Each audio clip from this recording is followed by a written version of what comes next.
Thought leaders are not people who never hear no. They are people who refuse to let no determine their future. The Mhm. same is true for people of faith. Faith is not believing that every door will open. Faith is trusting that when one door closes, there's still purpose, possibility, and promise ahead. And a Every window rejection open. contains three possibilities: not now, not this way, and something better is being prepared. Today, we're exploring how faith helps us transform rejection into redirection, opportunity, and feedback. Welcome, Mindy. Thank you. It's great to be here. Yeah, what a great topic to start the week with. Yes, So, yes. yes, because there's a lot of, words have so much power, Mhm. right? Energetically, communication wise, in the word rejection, right? Mhm. Especially as a leader, especially as Mhm. someone that is trying to get things accomplished or leading others, whether it's personal leadership or, professional leadership. Mhm. The word rejection Mhm. often just, knocks the wind out of our sails. What are Mhm. your thoughts on that? Well, I don't like that word rejection because there really, if you think about it, when you are living in God's purpose and the plan that He has for you, there really is nothing. Rejection is not rejection, it's a redirection. It's Correct. just God's way of saying, you know what, that wasn't where you're supposed to go. And once people realize that rejection is a gift, it's a gift from God that, hey, you're kind of going off the path. I just need to get you back on here. It's redirection to get to where you're supposed to be. It Yeah. just frees everything up. And I'll tell you, I have recently tried dating. Oh, okay. Congratulations. So, I mean, obviously, I have to do the dating online because I work from home and I have a small church. So it's not like I had a lot of opportunities to go out and meet people. And so, well, let me just tell you, there's a lot of rejection in that, like rejecting and getting rejected. And I just was like, thank God none of those people worked out. Well, and None. that's the thing, right? Sometimes things not working out the way you had or originally intended could be the greatest blessing Yeah, of all, right? And absolutely. yes, and it's something to do with, I guess, culturally, Mhm. that we link rejection with failure, Mhm. right? It's like we're all expecting to just like try it for the first time and win at it, Yep, right? It's a very naive framework, I guess. it is. It is. But it's amazing how some people really do, even leadership. And that's something that I tell people a lot is like we're all gonna suck at it at the beginning. So you need to be okay with sucking at it. Anything you're gonna try new, you're gonna suck at it. I sucked at it. Everybody that I work with, I let them know, guess what? We all suck at it. Anything that you're supposed to do. I mean, let's look at David in the Bible. He didn't just pick up a slingshot and do it once. Man, he practiced because he was by himself in the fields, Ooh. being a shepherd, as God was preparing him for what he was supposed to be doing. So even though David felt rejected because he was stuck in the fields, that was preparation. So sometimes rejection is also preparing you, kind of like what you talked about in the beginning. It's a way God prepares you for that next step, that next level, because the old you will not be able to handle the new thing that God has planned for you. Yeah, it's a not now, not yet. It's not a not ever. Right. I love that. And I don't know much about the story of David. I am going to, I mean, I know the bird's eye view, like most people Right. do, but I do need to find out more, or you can guide us more on that story. One of the, going back to my days in the C suite, which now is switched to the me suite. That's another story, but we're going to talk about that on another personal leadership with faith episode. But one of the things that was funny was that I was, of course, a CFO, CHRO. So I was really more in charge of business development, right? Like what's next, seeing, patterns ahead. And so within the C-suite team, there was a little bit of critique or a belief system that the CEO would always say yes to me, right? Mhm. It's like, oh, he always says yes to her. What they didn't know is that I was pitching ideas every single day, right? Like like, what about this? What about that? What about this? What about that? Right? Like we had brainstorming meetings every single day. And I would pitch like hundreds of ideas. Then he would go, no, no, no, no. Yes, yes, that Yeah. one, pursue that one. So Yeah. they would only see the outcome. Mm-hmm. They would only see the, oh, there she goes with another project, right? That's been, Right. green lighted. And it's like, but they wouldn't see all the reds, they wouldn't see all the yellows, they wouldn't see all of it behind it, right? Yeah. And that is one of the things I'm really, really grateful to have learned during the preparation of my dissertation, was that you gotta prove that you failed. Yeah. You gotta prove that there was, that you attempted and it worked, because whenever you try things once and it works, it could have been many things. Yeah. It could have been a fluke, it could have been luck, and you don't know which part was the part that was right. Yeah. Right? Opposite to you try, you fail, you try, you fail, and you see it as feedback or a way not to do it. Sorry, go ahead. No, exactly. And that's something that I talk to my clients with all about is, the only way you can fail is by not trying. That's right. Or by And settling. or for settling, it's by not trying, it's by not going for what you want. But it's really about changing that thought process inside your head, Mhm. because nowhere in the Bible does it say that we should live in scarcity. Yeah. Even Jesus said that he came so that we could live an abundant life. And what we end up doing is having this scarcity mindset, scarcity of opportunity. So rejection feels so hard. And Yeah. so, but it's just realizing that sometimes we have to go through things to learn and grow. And so it kind of goes back to what I talked about last time, is instead of using the word why, change it to what?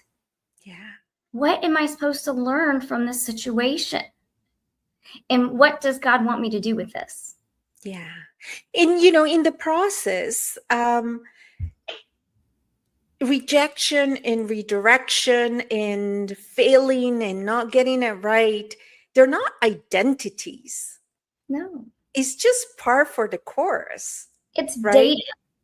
It's data points. It's data points that will help you drive your decisions to a better opportunity, a better outcome. But here's where journaling, and I go back to my, Marcus Aurelius type of journaling, not the diary, Mhm. but an actual leadership reflection journey, right? Yes. This Yes. is why it's so important to write it down. So Yeah. write your day down, because Right. you'll forget, right? You'll forget what you tried. You'll forget what were the circumstances around it, right? Mhm. And Mhm. and you'll retain the emotion.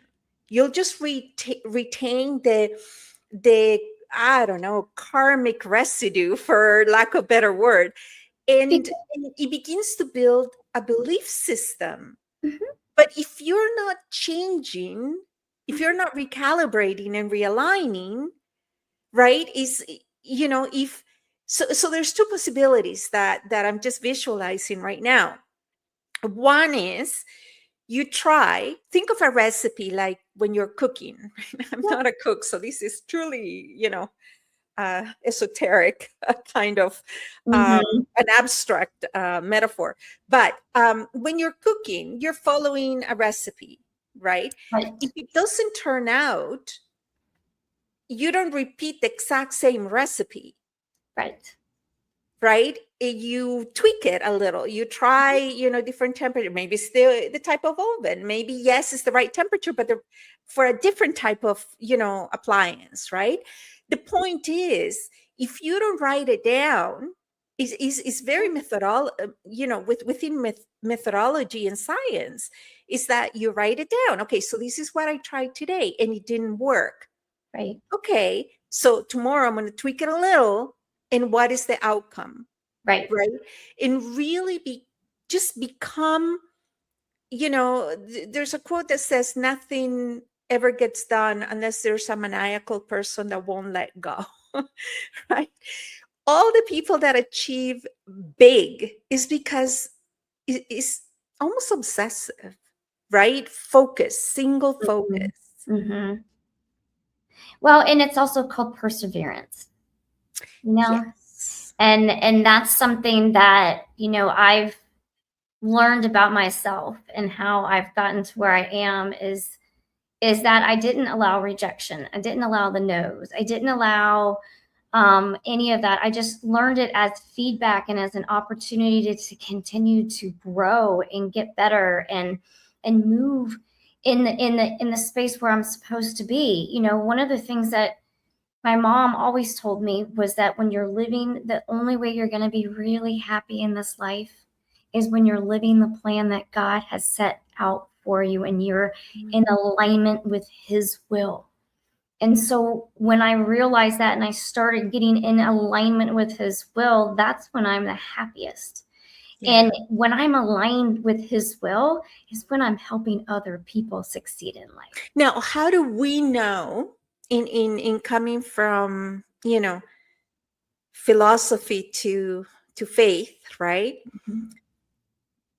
How do we know what his will is if we are going to lean onto Mhm. scripture or dogma? Mhm.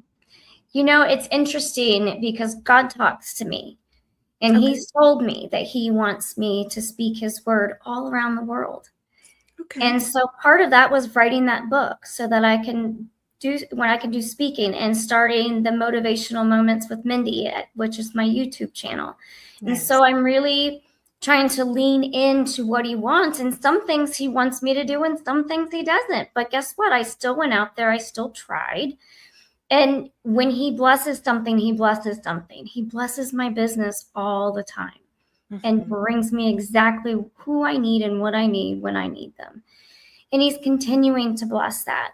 And as I'm coming out of grief and starting to live again and thriving again, my business is growing too, which is Yeah. amazing.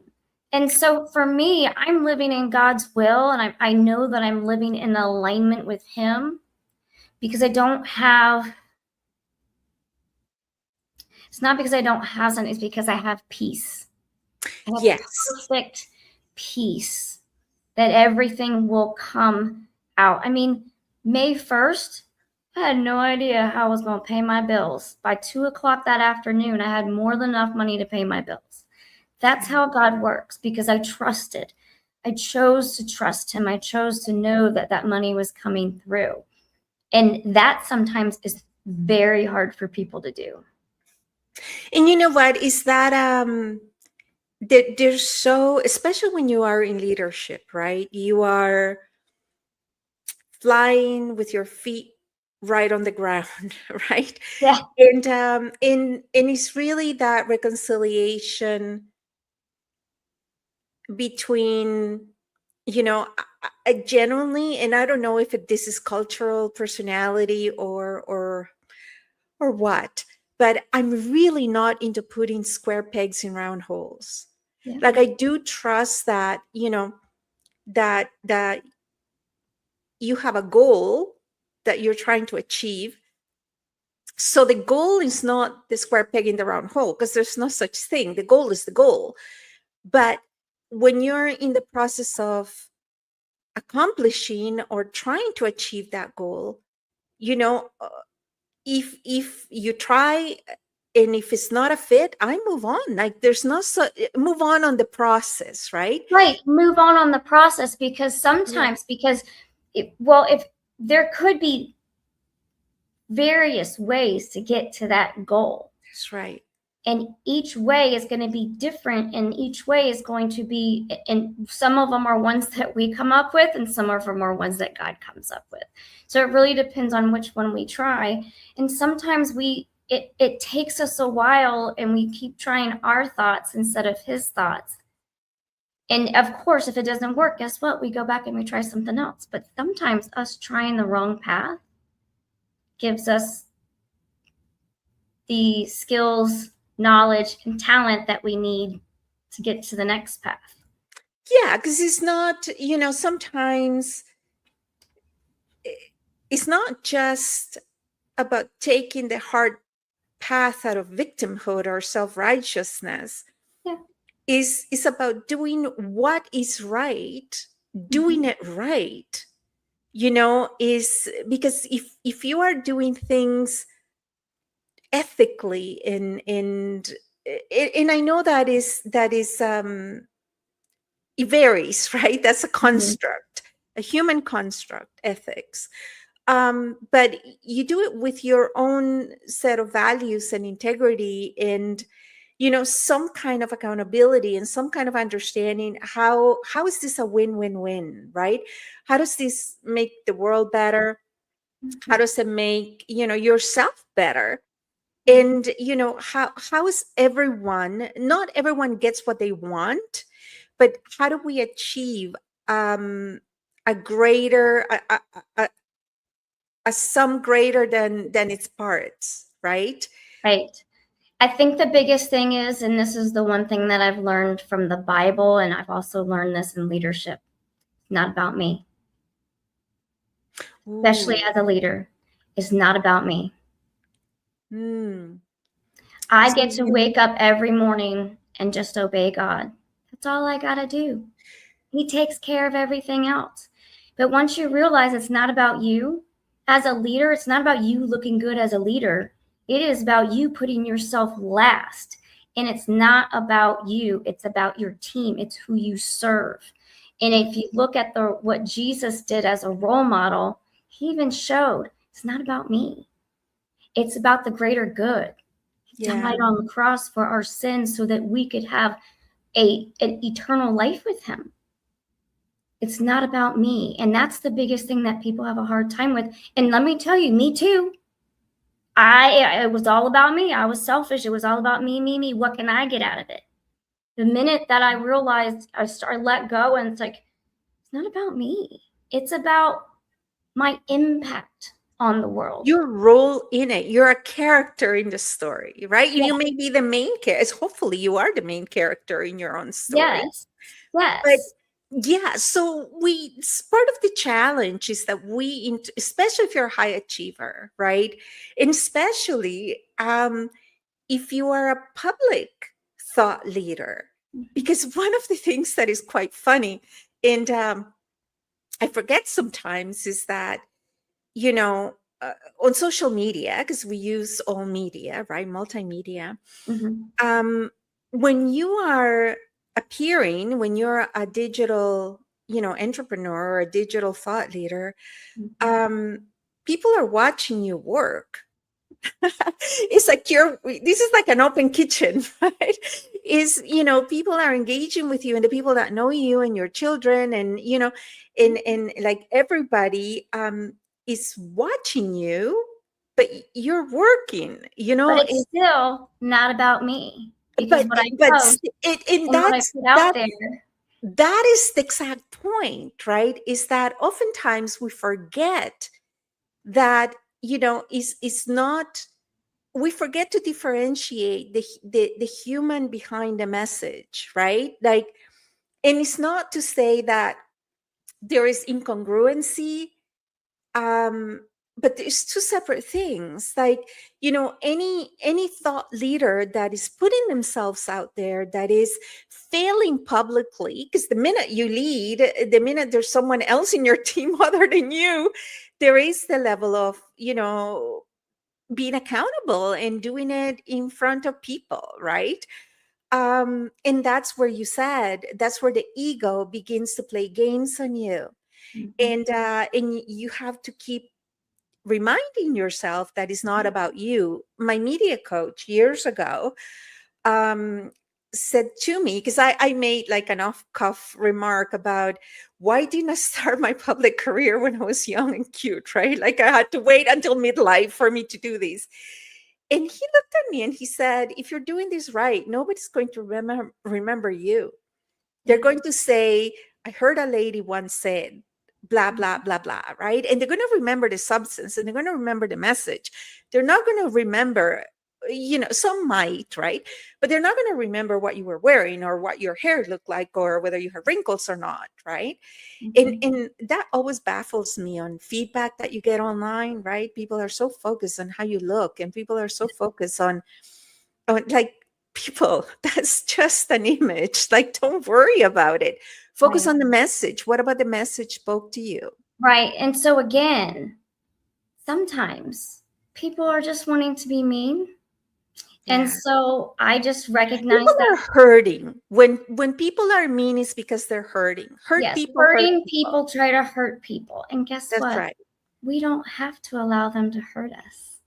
And this is why we have to really be discerning when it Mhm. comes to the feedback we're receiving, right? Absolutely. Because rejection, we tend to internalize it as Mhm. a statement about our self-worth.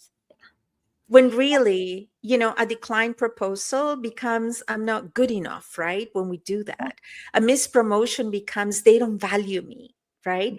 A lost opportunity becomes, maybe I'm not qualified. And that is just our human brain trying to protect us, Right. right? And Trying to tell you, no, don't try again, right? Because our brain is wired to keep us alive, yep, not to keep us thriving, right? alive and safe. Exactly. Alive and safe. Does Yes, not like change. It likes similar, it likes things that are the same every day, which is why it's so hard for people to change because our brains don't like it either. that's right. So So, every rejection or every redirection really contains three possibilities, as we said. mhm, Not now, mhm, sometimes, mhm. not this way, Yeah. right? Sometimes the opportunity is real, but the timing is not. Yep. Right, many of the opportunities that shape our lives arrived after a season of preparation. What you said, and you hear a lot from athletes, right? Mhm. That you win the fight in the training, or you Right. win the game in the practice, in the rehearsal, In your right? mind. You win the In your game in your mind, mind. you win But the game in your mind. I like that. nobody's ever, I mean, it's very few and far between where anybody comes out and is just perfect at something the first time. We Yeah. are all going to suck. So let's go out there and start sucking at a lot of different things and figuring out what we are supposed to do. Like literally, sometimes we need to just try some things and just be okay with sucking at it and like letting our brain be okay with it. This is Right? Mindy's word of the day, by the way. It's okay to suck at it. It's okay to suck the first time. You know what I'm Hashtag saying? suck. None of us are going to be perfect the first time we try anything, even communication. That's why I tell people to practice with their family members. Well, I'm not okay, but I'm going to disagree with you a little bit on that, Yeah. right? Because I'm not making a general evaluation of family, but s- I have a client that is so concerned about what other people think of her Mhm. that she doesn't realize how brilliant she is at it, right? So every time she tries to put some part of herself out there, which is really needed, because if you are in need of clients, or if you're in sales, or if you have your own business, you gotta be known. People have to know where to find you, right? And if you're not selling a product, you are it. You're it. Because if you're selling a product, we'll promote the product. But if you don't, you are it. And then, in order for you as a thought leader to not become a commodity that people think they know what you do, right? Like if you're a lawyer, this is not the client I'm speaking of, but if you're a client, a lawyer or a dentist or a realtor, or any kind of professional corporations, people think they know what you do, therefore becomes a commodity. People understand it. You're not selling them something new. What you're selling them, air quotes, is the differentiator, that they can do business with a coach or a tutor that has alignment with your values, like working with Mindy, and have it be faith-based, right? Or you work with someone like me that is, championing women's emotional and financial independence. And now that, we're entering midlife, it's really about sustainability. So if you want to work with somebody that, that would teach you sustainability, many people can do that. If you're working with someone that has more of a fusion, more of a holistic view, then you're going to work with someone like me. So you got to get to know me, and you got to get to know Mindy, and you got to get to know all the thought leaders that are putting yourself out there in order to share your solution, right? And in the way that you see the world, in the way that you've researched and worked and invested and have the skill set to help someone transform. Yeah. Right. So yeah, the rejection sometimes protects us from opportunities that are too small for our potential. Right. And it's only in hindsight, do we realize that the opportunity we lost created the space for something that is more aligned with our purpose. And that's back to your point, Mindy, and we can wrap up on that sentiment, that is having faith and trust in abundance. In abundance, but be so rooted in God's plan for you that rejection is a celebration, because you know that He's redirecting you back to where you're supposed to be. Alignment with purpose. Know what your purpose is, right? The rest will figure itself out. Yep. Thank you, everybody. And we remind you that now Mindy's book and mine, we'll put the links below, is now available on Audible. Yay. So, and they're micro books. So they're little pocket books that you can carry with you and listen as you can. Yep. So thank you, everybody. And until next Monday. Bye. Bye.